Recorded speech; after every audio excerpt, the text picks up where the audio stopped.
Hey everybody, I just wanted to let you guys know that not every day of homeschooling is sunshine and roses. Today was one of those days. Today was like the Mondayest Monday that ever Mondayed. Oh my god. So right now I'm sitting out in the parking lot at work. I have about 10 minutes before I have to clock in, but I had to get this out. So just an all around really crappy day, and I don't know if it has anything to do with this beautiful weather we're having. Lovely, isn't it? We all really need to get out. I find that really helps a lot. This is just one of those days where I really wanted to throw in the towel between the fighting, the bickering, the not paying attention, and I'm not even talking about like class-wise not paying attention, because that really has nothing to do with it.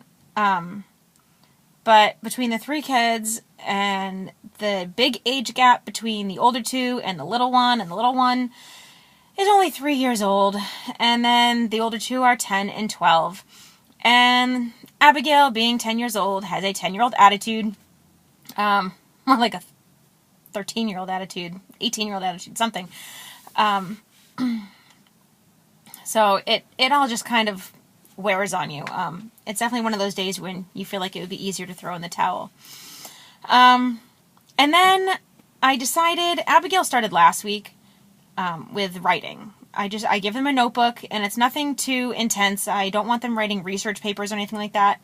And Caleb's not a big fan of writing, so I've really told them, write as much or as little as you want, but, I want at least like 4 sentences. I don't feel like that's asking too much, especially from my 12-year-old.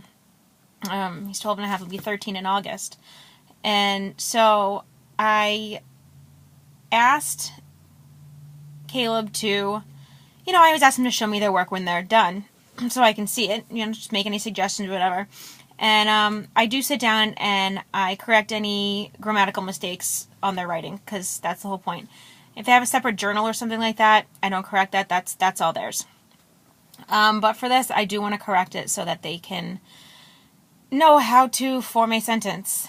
And today I discovered that at 12 and a half years old, and a child who was going to be moved up into the 7th grade, if they had stayed in public school this year, doesn't know how to use a period. Doesn't know the appropriate place to use a capital letter.